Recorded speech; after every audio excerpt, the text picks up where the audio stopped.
Salut tout le monde, bienvenue à Sous Tension, le show pour les entraîneurs et les passionnés de fitness, présenté par l'Institut du fitness et de la transformation. Aujourd'hui, Jerry. What's up? Merci d'être là. Ça fait plaisir. Merci. L'homme le plus occupé du Québec, je pense. Non. Je suis très choyé. Merci vraiment d'avoir pris le temps. Je sais que tu étais sur Rive-Nord, je pense que ça la donnait un peu aujourd'hui, mais... Non, même pas, c'est la fête à ma femme aujourd'hui. OK. Fait que j'ai dit, je vais arrêter à Laval, je vais aller la voir après. OK, parce que t'es à Laval? Yeah. Mais elle, pour sa fête, est comme, hey, je veux la paix. Je veux te faire le podcast. Je veux être seul. Sac ton camp. Non, mais j'ai même pas été chez elle. OK. J'ai dit, est-ce que tu veux? Je vais arriver avec des fleurs. Non. Nice. Je vais faire du lavage, être tranquille chez nous. C'est ça, avoir une femme un peu plus vieille. Elle n'a pas besoin. Aujourd'hui, lundi férié, elle veut la paix. Elle veut être à la maison avec son chien, son chat, ses filles. J'ai juste fait un petit aller-retour à Laval pour venir te voir. Je la comprends tellement, mais écoute, on la remercie. Jerry, pour les 2 personnes du Québec qui ne te connaissent pas encore, pourrais-tu prendre 30 secondes, nous expliquer qui tu es, ce que tu fais? Mais les 2 personnes enchantées. Mon nom, c'est Jerry Blackburn. Je suis le propriétaire, fondateur du Blackburn Athletics, donc un gym de co de groupe haute intensité. Et aussi cofondateur d'un nouveau concept qui fait 1 an qu'on a ouvert, le Blackburn Pilates. Fait que du Pilates sur Reformer. Qu'il y en a un nouveau qui ouvre en mai, en passant, tout le monde, le plus gros au Canada. Fait que, dans la dernière année, on a ouvert 9 succursales. Fait qu'on est rendu à 12 gyms total une fois que Blainville va ouvrir. Puis Blainville étant celui qui ouvre en mai, là, qui est comme... Blainville ouvre en mai, ouais, à Fontainebleau. C'est le dernier qu'on ouvre, puis j'ai très hâte que ça ouvre. Ouais, t'en es fier, je le vois dans tes yeux. Yeah, fier, mais surtout, c'était une grosse année. Tu sais, de partir de 4 gyms, 1 concept, à 12 gyms, 2 concepts, avec même un emplacement à Bromont, qui c'est un double concept. L'équipe a vraiment travaillé fort, mais on a passé l'année à atteindre des feux.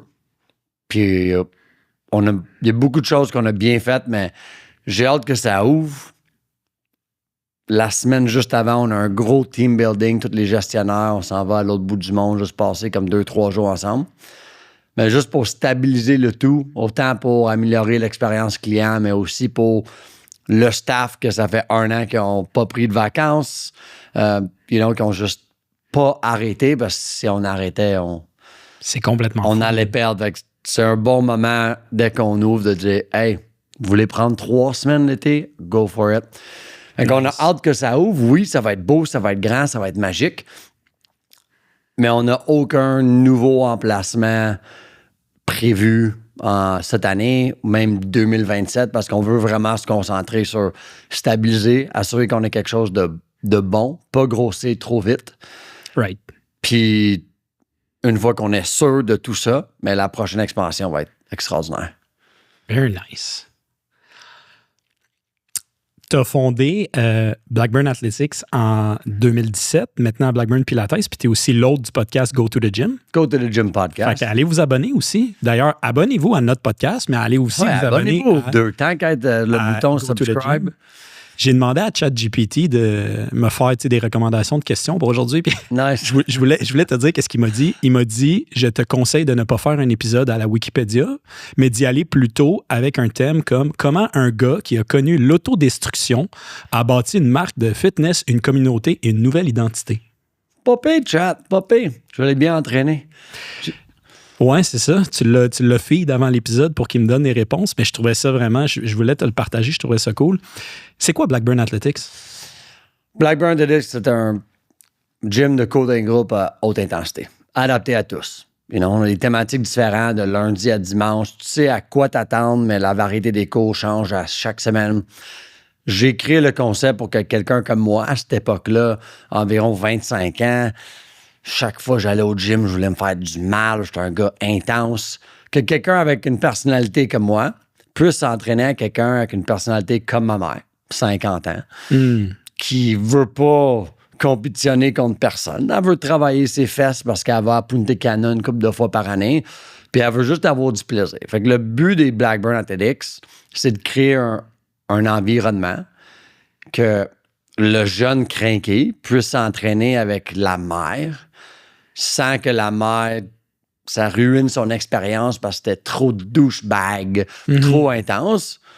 Puis sans que le jeune intense comme moi, son expérience soit nuire. Ça se dit-tu ça? Soit nuire? Nuire, c'est quoi? Whatever. Mon français n'est pas toujours top, mais sans nuire, sans que la maman nuit à l'expérience du jeune. Fait que c'est un concept que tu viens chez nous, c'est pas du CrossFit, c'est un entraînement en circuit. On arrive à une station, mais exemple, c'est une station de pull-up, puis on fait 40 secondes de pull-up, mais 90% de la population ne sont même pas capables de faire. Mais on va donner 3 alternatives avec des élastiques assis. Fait que tout le monde, peu importe le niveau, peut s'entraîner. Le Blackburn TEDx, le slogan que j'ai créé, c'est We train to feel good naked. Je suis quelqu'un qui. Et non, j'ai déjà été hospitalisé, j'ai perdu le tiers de la masse musculaire de mon cœur à cause de la boulimie. Fait que je me faisais vomir 15 à 20 fois par jour parce que je me détestais. Ça, on parle à quel âge? Ça, c'était au secondaire. Puis parce que tu te trouvais gros, quoi? Je m'aimais pas. Secondaire, c'était rock and roll. J'étais vraiment pas des... Je veux pas dire pas les bonnes personnes, mais tu sais, les jeunes... Je réalise maintenant, en tant que papa, que les jeunes, les gens que je passais mon temps avec étaient pas bien encadrés. Leurs parents les encadraient pas bien. Tu sais, moi, mes parents étaient occupés, 3 enfants, ils travaillaient, fait qu'ils me laissaient un peu faire ce que je voulais. Fait que je me tenais pas avec les bonnes personnes. Tu sais, ma première blonde, la première fois que j'ai fait de l'amour, c'était la première fois que j'ai fait de la cocaïne. Fait que ça dit, ça part un peu mal. T'avais quel âge? 16 ans. Okay. J'étais chez l'ami. C'est tôt, là. J'étais chez l'ami de ma blonde, comme un lundi ou mardi après l'école. Puis c'est la mère de son ami qui dit « Hey, you want some cocaine? » Ouais, OK. Mais vous pas oublier, je me tiens avec du monde. C'était comme le plus top de l'école. Puis là, je voulais... Fait que tu dis oui. Puis ça, c'était la première expérience. C'était horrible. Je n'irai pas en détail de qu'est-ce que ça fait la cocaïne, une érection, mais c'est ta première expérience. C'est dans une chambre, dans un 4,5 dégueulasse. Je n'aimerais pas de ville pour pas insulter des gens. Qu'il y a plein de monde autour, incluant la mère qui vient de donner la cocaïne. Puis là, tu arrives dans le lit, tu sais pas quoi. Whatever. Fait que, tu sais, ça a commencé assez rough. J'étais le genre de gars à l'école. Je portais du rose. Il y avait une époque, j'étais emo, je mettais du eyeliner. Tu sais, l'attention venait vers moi, mais cette attention-là venait aussi avec des... Je sais pas comment dire en français, des bullies. Des gens qui riaient de moi. Intimidateur. Exact. Je me faisais intimider, mais rapidement, à l'école secondaire, j'ai appris que... Mais moi, j'ai 12 ans d'expérience en karaté, les arts martiaux. Je sais très bien comment me battre. Mais t'es appris au karaté que tu n'utilises pas ça à part que tu en as besoin. Mais moi, rapidement, au secondaire, j'ai appris que si je ferme mon poing puis je te l'enfonce dans le nez, puis j'arrête pas jusqu'à temps que t'es à terre, le monde commence à me trouver cool. Les gens me respectent un peu plus. Mais là, ça a amené tout un aspect négatif à cette capacité de me battre. Mm-hmm. Là, c'était ma nouvelle personnalité. Ouais. Dès que quelqu'un disait quelque chose, la discipline des arts martiaux pendant 12 ans a pris le bord. Fait que, pour revenir à la boulimie, depuis longtemps, j'étais juste pas bien encadré. Fait que je me trouvais pas nécessairement gros, mais il y avait quelque chose que j'aimais pas. Dans ma vie, de moi-même. Puis c'était vraiment... La boulimie, il y a plusieurs choses. Tu peux être considéré boulimique puis juste faire binging. Binging, c'est manger intentionnellement des immenses portions. Tu peux être boulimique puis juste te faire vomir. Tu sais, tu peux avoir rien dans le corps, mais tu te fais vomir. Puis tu peux avoir le home run. Ce que moi, je faisais, c'était binge and purge. Fait que moi, je mangeais. Mes parents partaient, je pouvais manger comme 12 Eggo avec plein de beurre, Jemima, sirop, en sachant qu'après, j'allais prendre un verre d'eau, 2 doigts dans la gorge, puis me faire vomir. Wow. Fait que je le faisais à l'école, je le faisais partout, puis ça a pris quand même 1 an et demi avec ma mère à sa rencontre. Je me rappelle toujours le moment qu'elle m'a entendu me faire vomir. Tu sais, elle m'a emmené une centre spécialisée pour ça. C'est vraiment à partir de ce moment-là que... Mais premièrement, j'étais hospitalisé pendant un couple de semaines bed rest. Fait que j'avais pas le droit de... Mon corps ne pouvait pas forcer parce que j'étais tellement faible. Mais par la suite, tu sais, ma mère, ma famille ont fait des recherches. OK, il faut que tu t'entraînes, il faut que tu bâtis ton muscle. Fait que là, elle m'a inscrit avec un entraîneur, avec un programme. OK, t'avais quel âge à ce moment-là? Je vais dire 16. OK, oui. Fait que tout quand même rapproché, là, tout ça. Mais tu sais, je m'entraînais déjà. J'ai des souvenirs secondaire 1 que je m'entraînais. Tu sais, j'étais toujours un gars actif qui faisait du sport, mais être vraiment discipliné en entraînement, ça a commencé, je crois, autour de 16 ans. Wow. Mais je trouve ça bien que tu en parles aussi parce que, tu sais, moi, j'ai clairement pas le même vécu que toi, mais j'ai vécu des affaires vraiment similaires. Puis on pourrait s'imaginer souvent qu'on est dans une situation qu'il n'y a pas grand monde qui ont ça en commun, mais c'est beaucoup plus répandu qu'on pense, que ce soit la drogue au secondaire ou toutes ces affaires-là, ou l'intimidation. Tu sais, clairement, tu t'entraînais déjà, tu étais quand même sportif, tu avais fait des arts martiaux, puis tu te faisais vomir. Je pense que les gens, ils se diraient jamais ça. Ils vont se dire ça des gens obèses ou comme les rejets dans le coin de la salle, mais pas les autres. Fait que, tu sais, je trouve ça vraiment bien que tu en parles. Puis là, fais-nous le timeline de ce moment-là à, je pense que tu as fondé Blackburn. Tu avais quoi, 22 ou tu avais 25? Écoute, 2007, c'est Je pense que quand tu as commencé, tu avais 22. J'avais 27. 27, OK. J'avais 27 ans. Fait qu'écoute, c'est quand même... Moi, j'ai pas sorti du secondaire en disant « Je vais ouvrir des gyms ». J'étais un gars perdu. J'ai commencé à travailler au Barbies. J'ai été comme 7-8 ans à travailler en restauration. C'est là que j'ai vraiment appris le service à la clientèle, le pourboire. Le plus que tu travailles bien, le plus tu es poli avec les gens, le plus tu peux faire l'argent. Le plus tu démontres à tes boss que tu es bon, que tu es constant, que tu es discipliné, mais tu vas avoir les meilleures sections, tu vas avoir les meilleurs chiffres. Éventuellement, j'ai trouvé un job de doorman dans un club. Fait que, le concept de pouvoir me battre, ça a resté longtemps. Commission de liqueur avec mes petits chandails serrés. J'attendais juste l'occasion que quelqu'un... You know what I mean? C'était même... Que ce soit petit, grand, c'était comme, buddy, you wanna fight? Ça me fait plaisir, là. Puis après ça, on va s'acheter une bière. C'était toxique comme mentalité, mais c'était ça. Fait que je travaillais comme doorman. Tu sais, payé 20$ de l'heure pour battre. Au début, c'est cool, mais après un an et demi, je voyais le monde derrière le bar qui faisait du 3, 4, 500$ par soir à faire des drinks. Je dis, hey man, moi, je suis excellent avec les gens. Hey, moi, je peux faire ça. Je suis allé voir mon boss, il m'a donné une chance derrière le bar un mardi. Il me dit, invite du monde. Il y avait comme 6 personnes qui sont pointées, mes chums.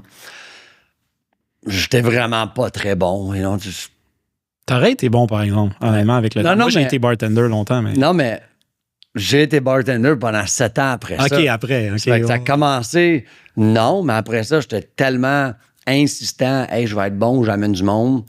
Moi, j'étais le pire à faire des drinks, des cocktails, j'haïssais ça. Moi, j'étais un vendeur de rêve. Tu viens chez nous, toi, j'allais frencher à soir, j'allais faire l'amour.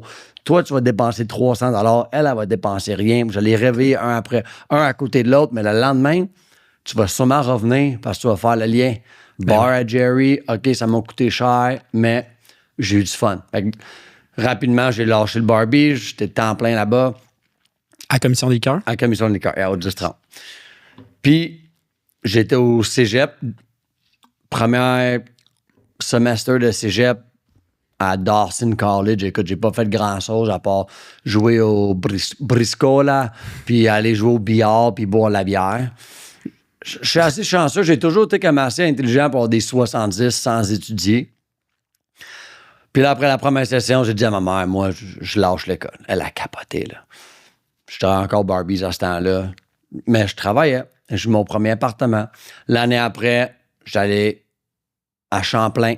Même chose, il y a un bandering à Champlain, table de pool, football, on faisait juste gambler. Puis imagine pour dire à quel point j'étais vraiment fucké, you know, mais pas... je dérangeais pas les autres, je faisais beaucoup juste moi-même. Je me rappelle encore du jour que j'ai lâché l'école à Champlain. Mon français est beaucoup meilleur maintenant, you know, mais avant AI, c'est le écrit, j'ai la misère. Le français, masculin, féminin, passe. Puis là, je me rappelle, je suis dans un cours, je venais juste de me faire un ligne de MDMA. OK. Il est 9h du matin avant mon cours de français. Puis écoute, je suggère à personne qui écoute ça de l'essayer, mais ça brûle en tabarouette. Fait que là, j'arrive à l'école, tu sais, je suis dans une autre planète à 9h du matin. Madame, je sais pas quoi, elle dit... On va faire le verbe avoir. C'était comme un cours de français pour des gens vraiment pas bons en français.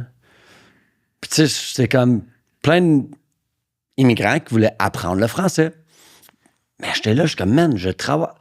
Qu'est-ce que je fais ici? Puis là, à un moment donné, elle dit, Monsieur Blackburn, verbe avoir. Puis là, faut pas oublier, je suis grindé solide. Là, je dis, hey, I'm not fucking doing this, miss. Fait que je me suis levé, je suis allé, principals off, pas principals, mais je suis allé au bureau. Je dis, moi, je lâche l'école. Avec une autre année à juste travailler pour faire des niaiseries. Puis là, j'ai trouvé à John Abbott College l'année après un programme qui s'appelle Études Youth and Adult Correctional Intervention. Intervention en délinquance. Fait que j'ai fait 3 ans stable à John Abbott. Wow. Chaque jour, je faisais, Saint-Constant, Sainte-Anne-de-Bellevue, sans arrêt. J'ai adoré. Tu sais, je voulais aider les gens. Wow. Mais imagine, tu sais, j'allais à l'école, mais je me défonçais le soir au bar. Je conduisais chaud. Je suis pas fier de ça, mais tu sais, je conduisais chaud. Je pognais des accidents.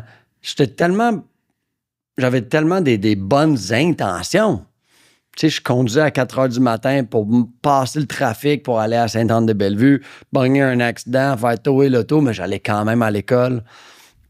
Donc, tu sais, je voulais faire des bonnes choses, mais ce que je faisais, l'autre 80% du temps était tellement nocif. Mais dans ma tête, je voulais aider les jeunes. Quand j'ai sorti de l'école, encore là, je travaille encore dans les bars, plus fin de carrière. Encore là, je dois être autour de 21, 22. J'ai trouvé un job comme éducateur spécialisé dans les écoles. Puis dans les écoles, j'ai détesté ça. Moi, j'étais un homme qui rentrait là. Je suis rough avec les kids. Mais ils ont besoin de ça. Il y a beaucoup de kids que, peut-être à la maison, ils manquent de discipline, mais quand tu es à l'école et tu n'écoutes pas le prof, tu as besoin de faire encadrer. Mais c'est moi la discipline. Puis ce que j'ai réalisé à l'école que je travaillais, les commissions scolaires, généralement, c'est beaucoup plus de femmes, maternelles. Ah, pauvre petit, je t'aime, prendre soin. Je me rappelle, les kids, ils niaisaient ou ils n'écoutaient pas. Tu veux jouer à ça? Parfait. Moi, je t'envoie pas à directrice, là. Tu viens faire des burpees dehors avec moi. 20. 30. Puis mon fils, même là, lui, il fait pas de time-out, là. C'est burpees, you know? Puis à un moment donné, quand il va trouver 20 burpees drôles, mais ça va être 40. Well, love it or hate it, that's how I do my stuff. Mais à un moment donné, les profs faisaient des plaintes. Oh, c'est dangereux, qu'est-ce qu'il fait avec les enfants? You know? Mais tabarnouche, quand tu fais 30 burpees dehors sur l'asphalte parce que tu as crié après ta professeure, quand tu rentres en dedans, tu te calmes un peu. Mais j'ai vu, j'étais vraiment pas bien assez payé. Là. Je pense, vu que j'étais nouveau dans le domaine à cette époque-là, c'était comme 17 de l'heure. Je viens de faire 3 ans d'études pour faire ça. Puis au bar, je fais 300-400 $. Fait que rapidement, après la première année, j'ai dit, je travaille plus là. C'était comme ça un contrat, c'est pas pour moi. Fait que là, je me ramasse encore. C'est un long monologue, ça, là. Je me ramasse encore, travaille dans un bar. Je veux aider les gens, je sais pas comment. Puis... à ce moment-là, tu le savais que tu voulais aider les gens? Genre, c'était en toi? Yeah. Moi, je ressens le besoin d'aider. Ma mère est très maternelle. Elle aussi, elle travaille en rehab. Et tu sais, c'est quelqu'un qui aime aider les gens. C'est dans notre famille.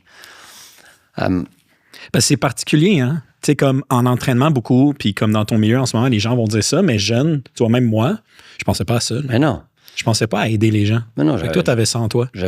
Oui, jeune, je l'avais en moi. Mais à la fin de la journée, j'avais besoin de payer les billes aussi. Puis travailler dans un bar, man, je pouvais faire 1500 $ en travaillant 20 heures par semaine.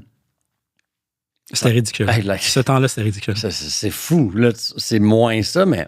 c'est plus du tout, mais... Non. Mais où ce que je veux m'en aller avec ça, c'est... Pendant ce temps-là, j'avais trouvé un job au Gold Gym à vendre des abonnements, mais tu sais, pas en tant qu'entraîneur. Puis, à un moment donné, je suis allé faire mon premier cours de CrossFit. J'ai jamais su c'était quoi. Je suis allé à mon premier cours de CrossFit. C'était dans le temps, le CrossFit Saint-Hubert, en avant du cinéma Gouzeau. J'arrive là, je connais rien. Là, j'étais un gym bro, le bench press, squat, bicep curls. Puis pour les connaisseurs de CrossFit qui écoutent ça, le premier workout, c'était Fran. C'est quoi, Fran? J'ai déjà entendu ça, mais je suis pas... Fran, c'était un entraînement pour, remercier quelqu'un dans le militaire. C'est 100 pull-up, 200 push-up, 300 squats avec 1,6 km de course au début et 1,6 km de course à la fin. Techniquement, c'était avec une veste. Mais moi, j'étais un gym bro, donne-moi le veste. Je vais toujours me rappeler, le 60 minutes écoulées, il restait juste moi, je n'étais pas encore fini. Le prochain cours avait déjà commencé l'explication. J'étais encore en train de faire mes push-ups. Il y avait une fille à cette époque-là, j'ai un blanc sur son nom. Tu sais, je suis déjà un peu humilié, je suis sur le bord de crever. Puis elle crie là, et quand c'est pas des push-ups, ça! Extension complète! I was like, man! J'ai tellement détesté ça, mais en même temps, je suis comme, I need this. J'ai besoin de ça dans ma vie. Fait que j'ai commencé à faire des cours de CrossFit. Je me fais des amis qui font l'entraînement comme ça. Quelqu'un m'invite à un autre gym faire l'entraînement fonctionnel.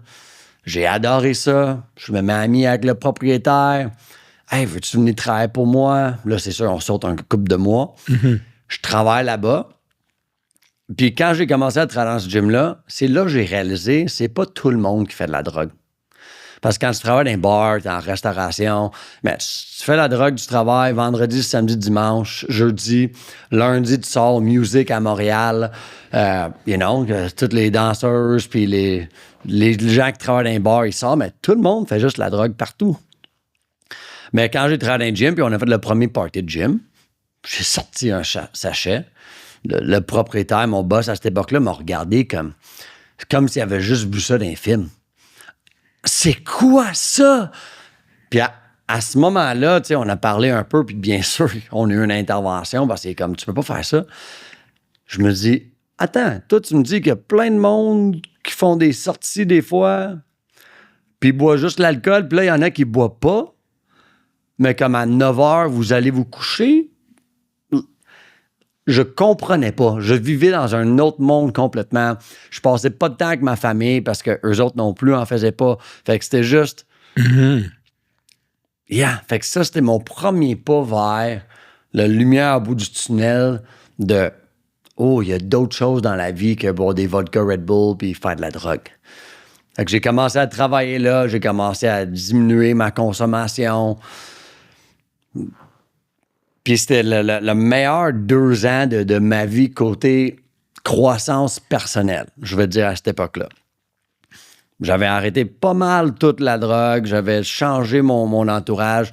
Puis après 2 ans, je faisais les calculs, je dis, check, moi, j'amène environ 120 à 140 000 $ à ton gym. Toi, tu me payes 20 $ par cours. Il y a 15 minutes entre les cours pas payés. Je suis pas payé pour monter le cours. Écoute, moi, je veux 30. Moi, je veux 30 par heure. Puis là, n'importe qui écoute ça, t'es comme, buddy, tu viens de demander une augmentation de 50 %. Mais j'ai prouvé, hey, chaque fois que je donne un cours, les chiffres. J'ai dit, hey, je veux ouvrir un gym avec toi. Il a refusé mon augmentation. Il m'a offert comme $1 de plus, qui était un gros insulte. Puis il a dit qu'il va jamais ouvrir de gym avec moi. Puis à cette époque-là, c'était mon meilleur ami. Puis je me rappelle toujours, je donnais le cours.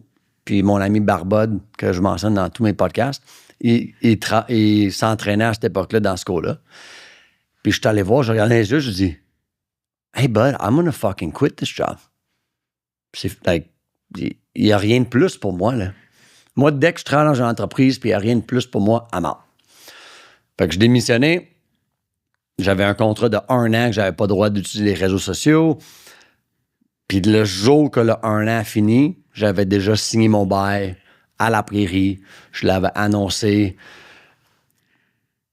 And the rest is history. Je voulais ouvrir un gym, le meilleur gym ever. Puis ça a mal fini avec l'autre. Fait que je voulais tellement être meilleur que lui à cette époque-là. Lui, c'était mon ennemi pendant comme 2 ans. Puis à un moment donné, quand j'ai dit, moi, je vais être le meilleur au monde, mais j'ai oublié c'était qui. Tu comprends? Right. Puis après le premier gym, après 1 an, je voulais ouvrir un 2e, puis tout le monde disait, Jerry, personne ne va venir. Déjà après 1 an, oui. Ouais, personne ne va venir si c'est pas toi. Tout le monde vient pour toi. Mais moi, dès que tu me dis, je peux pas faire quelque chose, je veux le faire. Ça me fait chier que tu me dis ça. Fait que je vais à Boucherville. Puis ça a bien été. You know what I mean? Hey, puis je regarde en arrière, les gyms étaient laids. You know what I mean? C'était pas beau, mais j'étais tellement passionné, obsédé par le produit, le choix de musique, la propreté, la programmation, le service à client. Toutes ces choses-là, j'étais obsédé. La pandémie est arrivée. Pauvre mon chum, là, bon, c'était environ 16 000 par mois de loyer qui sortait des comptes de banque. À un moment donné, j'ai vraiment considéré OnlyFans. Juste parce que j'étais comme, je peux pas faire faillite. J'étais rendu au stade, si je dois montrer ma graine, je vais le faire. Je suis tellement content que je l'ai pas fait. Mais j'ai dit, je ne peux pas laisser planter le Black Burn TEDx. Je peux pas. Ça me dérange pas de me faire juger par comment je vais faire l'argent, mais je dois le faire marcher. On a ouvert Chambly dans la pandémie. J'ai dit, les bails commerciaux vont être faciles à négocier. Fait que j'ai négocié un bon bail à Chambly. On a ouvert 7 jours. Le 7e jour, ils ont refermé tous les gyms. Mais la pandémie, pour moi, c'était la meilleure chose maintenant. Parce qu'après avoir passé par-dessus ça, la business est prête si jamais il y a d'autres choses comme ça arrivent. J'ai pas un pourcentage, mais la plupart des gyms, ils ont fermé. Tu sais, les gyms qui faisaient des gyms on the side, les fameux, dans le temps, les policiers, les pompiers qui ouvraient des gyms de CrossFit juste pour le fun. Mais la pandémie, tout le monde a fait « fuck that ». Fait que les seuls gyms qui ont resté, c'est les gyms hot. Quand tu dis que la business, elle serait prête, tu veux dire, comment tu fais pour te préparer s'il y avait un autre événement comme ça? On est plus intelligent avec notre argent. Tu prévois comme on prévoit le cash flow plus intelligemment. Tout. C'est sûr, dans la dernière année, avec l'expansion de 9 gyms, s'il y aurait une pandémie, on serait complètement planté. Mais on va se préparer pour la prochaine expansion. Mais c'est juste, on l'a fait. On a fait des lives. On a tout fait en ligne.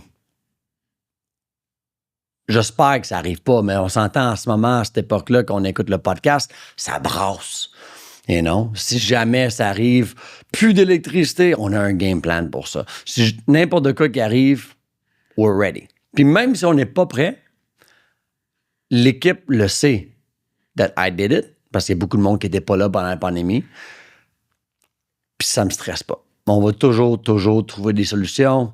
La mentalité de victime, c'est pas dans mon DNA. C'est solution, always. Tu veux jouer la carte de victime, tu pourrais pas travailler avec moi. Je relate tellement à ça parce que, tu sais, je trouve que des fois, en entrepreneuriat, maintenant, avec, tu sais, moi, je vais avoir 37 dans pas longtemps. T'as quel âge? 35. 35. Sorry, je sais pas. Pas de stress. Je suis en affaires pas mal depuis mes 18 ans, tu sais, fait que c'est pas mon premier rodéo, puis j'ai vécu des up and down, j'ai vécu des saisons, j'ai tout perdu, j'ai recommencé à zéro. Puis souvent, quand tu parles à des entrepreneurs, des fois, t'en rends compte qu'ils ont du succès, ils n'ont jamais eu de gros échecs.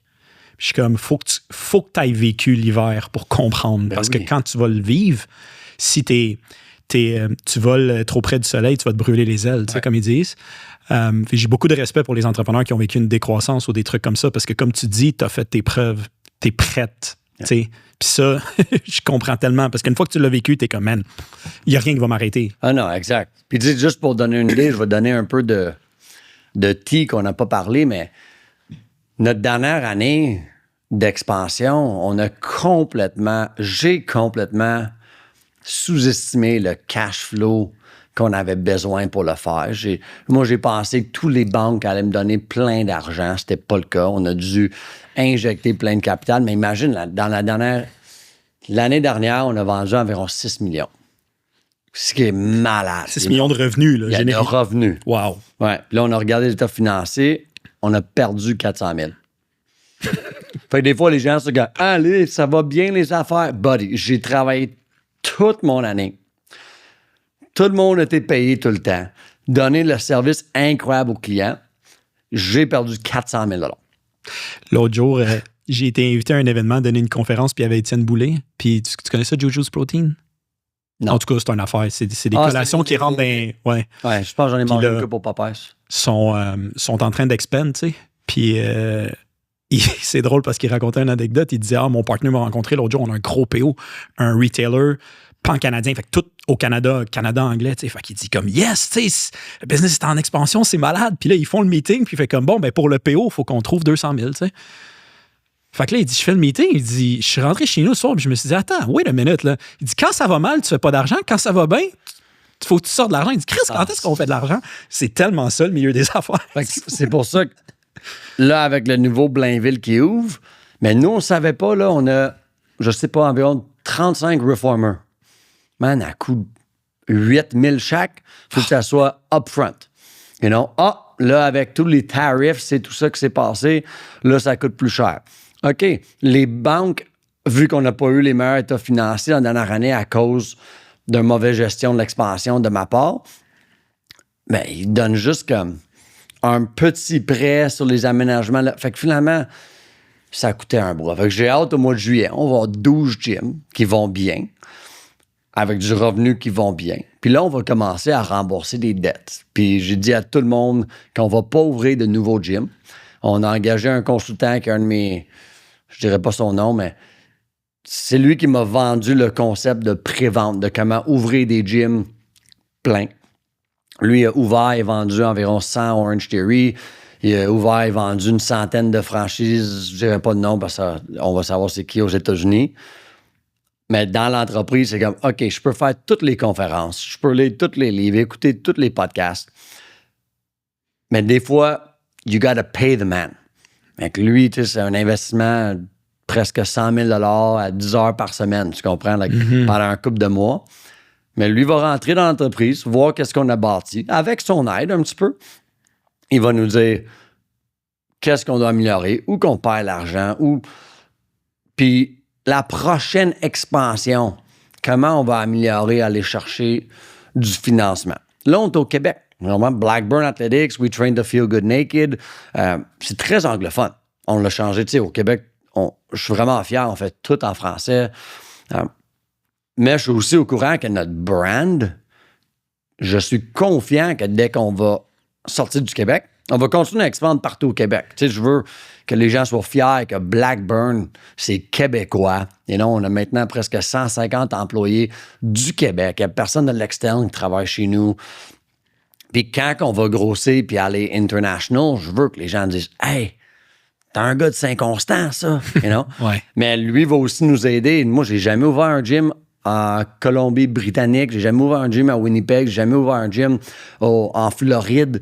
Lui va dire « Hey, voici que ça prend. » On va acheter son intelligence. Puis ça va nous gagner beaucoup de temps. Puis une fois qu'on a notre game plan, on sait environ l'argent ça va nous prendre. Mais là, on va pouvoir prendre une décision de à quel point la prochaine expansion va être immense ou pas. Puis là, toi, ton modèle, ton entreprise est propriétaire de chacun des centres. Il n'y a pas comme de franchisé ou comment ça fonctionne? Non, ouais. Fait qu'on a, nous, le Blackburn Athletics ou le Blackburn Pilates, on est... j'ai vendu 25% de Blackburn Athletics l'année passée à un de mes bons amis, lui qui me finançait au début. Puis c'était un excellent move, là. Il me laisse gérer. Tu sais, lui a injecté de l'argent qu'on a utilisé pour l'expansion. Il nous a beaucoup aidé pour justement l'injection de plus qu'on avait besoin. Et quand je suis allé le voir avec l'idée de Pilates, parce que ça, j'ai dit, hey, voici le marché au Québec. Ce qui est offert est à chier. Il charge 40$ par cours, il n'y a même pas de toilette, whatever. J'ai dit, écoute, ça va coûter 500 000. On va ouvrir, on va faire X nombre de revenus. Moi, je ne veux pas mettre l'argent, mais je vais tout le runner. Il a dit, OK, amen. On a négocié, on a trouvé Ellie, parce qu'on a dit, moi, j'ai le côté business, toi, tu as le cash, mais il n'y a personne ici qui sait comment faire du Pilates. Fait qu'on a trouvé Ellie, qui est la queen du Pilates au Québec. Puis on a ouvert à Saint-Bruno, qui a coûté 1,5 million et non 500 000. Mais il n'y a pas de franchise. Avec la prochaine expansion, on veut le bâtir pour franchiser. Comme ça, si jamais on a des opportunités, mettons là, on n'a pas de cash flow pour ouvrir d'autres. Mais toi, tu me dis, hey, moi, je m'en vais habiter à Gatineau, j'ai X nombre d'argent à mettre. OK, peut-être qu'on peut considérer vendre des franchises, mais présentement, c'est des corporate franchises. C'est nous qui détiens. On a un gym qui a un top employé qui ça fait 5 ans qu'il est avec nous autres. On l'a financé 10%. Fait que là, c'est comme le Canadian Dream, on va dire. Le rêve québécois. Tu peux commencer de rien. faire une certification de 20 heures, être formé par le Blackburn Athletics, puis éventuellement, si t'es complètement incroyable, tu vas devenir copropriétaire un jour. Puis éventuellement, c'est 10%. Dès que c'est remboursé, je vais en financer d'autres. Donc, c'est ça qu'on va faire. Alors, on a juste un gym à Dorval. C'est déjà un gym existant avec mon ami Ryan. Le gars, c'est un brain. C'est un des meilleurs coachings que j'ai vu de ma vie. Mais tout l'aspect business derrière ça, c'est pas un gars de réseaux sociaux. Fait qu'on a négocié un deal. J'ai racheté des passes à business. On l'a transformé en Blackburn Athletics. OK. Mais pas de franchise. On se fait solliciter beaucoup. On va quand même le bâtir pour franchiser. Mais c'est un peu comme... Je suis dedans en plus en ce moment quand tu veux vendre ta maison. Là, tu fais toutes les retouches de peinture. Tu mets tout ça super beau. Puis tu réalises... Oh man, je veux-tu vraiment vendre cette maison? Là? Il est vraiment nice. Fait que nous, on veut faire ça. On veut préparer l'entreprise pour vendre, autant franchise, autant s'il y a un acheteur potentiel. Mais on veut le rendre tellement beau et incroyable, notre business, que même si un offre arrive, je vais faire quoi de mes jours? Des podcasts à journée longue, sinon? Oui, 100%. Très nice. Quand tu regardes le Jerry d'avant Blackburn et Jerry maintenant, c'est quoi les différences que tu vois? Je suis vraiment une place incroyable dans ma vie, côté... Je suis tellement bien avec moi-même. Tu sais, j'en ai fait un couple de thérapie, beaucoup de travail sur moi. Avant le Blackburn, je voulais montrer à tout le monde que j'étais capable, que j'étais bon, que... je voulais tellement me sentir inclus, je voulais tellement me sentir aimé. J'allais chercher la dépendance affective. Je pouvais jamais passer une soirée tout seul chez nous. J'avais besoin de la validation externe. Puis là, avec tout le travail que j'ai fait sur moi, aujourd'hui, j'ai hâte ce soir d'aller chez nous, tranquille. Sûrement jouer un peu à Call of Duty, parler avec AI pour travailler parce que c'est comme j'aime travailler. Mais j'ai plus besoin de validation externe. Je m'aime, je suis bien entre les deux oreilles, je m'aime physiquement. Depuis que je suis papa, c'est un game changer.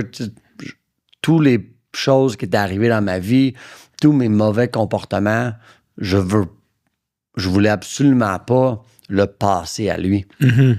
Puis je me rappelle le moment que ça a fini avec sa mère et moi. J'ai crié fort dans on a une chicane, puis lui, il avait même pas 1 an. Quand j'ai crié, lui, même pas 1 an, lui, il a crié fort. Puis ça, je te le dis, c'était au moment que c'est arrivé, right away, cette relation est finie. Fini, déclic, c'est done. Puis là, j'ai dit, fou, je travaille sur moi. Je veux pas amener un enfant dans ce monde et l'élever dans un environnement qui me manquait d'amour, que les gens criaient. Ils méritent pas ça. Fait que je vis dans un monde que la chose que j'aime le plus, c'est d'être papa. Demain, je vais le chercher à la garderie. On fait les mardis à la maison, famille, party, je cuisine pour tout le monde. Ben oui, il y a la discipline, puis des burpees que je vais donner de temps en temps. Mais être papa, c'est dur à dire. Je suis tellement bien dans tous les sphères de ma vie. Il n'y a aucun sphère de ma vie. OK, je néglige un peu les amis, mais les peu d'amis qui me restent, ils savent aussi how I roll. Comme, après que j'ai passé du temps avec mon fils, ma business, ma femme, s'il reste du temps et j'ai envie, je vais t'appeler. Mais je peux aussi pas te voir pendant 3 mois, puis pas te texter pendant 3 mois, mais quand je te texte, je vais vraiment vouloir te voir. Fait que là, Jerry, maintenant, je suis bien. Fait que quand je prends les décisions, quand je fais des posts réseaux sociaux, mon but, je veux apporter la valeur dans la vie des gens en utilisant la transparence et l'honnêteté. Dans le temps, mon contenu, c'était plus comme je voulais te donner des conseils. Et non, je voulais comme des coachs de vie, mais qui n'ont rien fait dans la vie. You know what I mean? C'était plus à propos de toi. Exact. Je voulais que tu dises, wow, quel bon conseil. Là, à Star, je vais simplement un peu compter ma vie en respectant ma vie personnelle. Je parle pas souvent de mon garçon, je parle pas souvent de ma femme. Moi, aujourd'hui, j'ai un ticket. Mais je vais sûrement faire un contenu, c'est avec l'autre, le gars qui, dans les dernières semaines, qui a envoyé chier la policière. Mais je vais peut-être faire un petit OK, ça c'est un post de check. J'ai eu un ticket. Je pourrais dire c'est parce que j'ai un gros char puis tu m'as arrêté. Non, c'est parce que je roulais à 127 sur l'autoroute. J'ai donné mes papiers au gars, j'étais super gentil. Fait que tu sais, je vois comme. J'essaie de compter des histoires. Puis j'essaie de compter mon histoire. Puis si mon histoire t'apporte un peu de valeur, cool. Puis si mon histoire te fait chier et t'as envie de me traiter de cave, cool. Mais en postant des affaires, j'ai pas d'attente à recevoir quelque chose en échange. C'est tellement bon, écoute, puis je trouve que ta réponse là, avant-après, moi, je m'attendais pas à ça, puis c'est très unique, c'est très toi. Fait que je trouve ça, c'est vraiment bon parce que t'as jamais parlé de tes skillsets en affaires. T'as parlé de ton bonheur, puis je trouve ça vraiment nice. Je pense que ça peut en inspirer beaucoup. Puis là, c'est le fun parce que t'abordes des sujets, puis j'avais des questions par rapport à ça, fait que c'est cool. Good. J'ai parlé à Chat avant, je dis, qu'est-ce que Vincent veut dire sur moi? Mais je trouve que, tu sais, quand moi, je fais des podcasts, je le fais beaucoup pour moi. Puis après, je pense que c'est comme ça que ça peut intéresser les gens d'avoir des vraies discussions, comme tu dis, authentiques.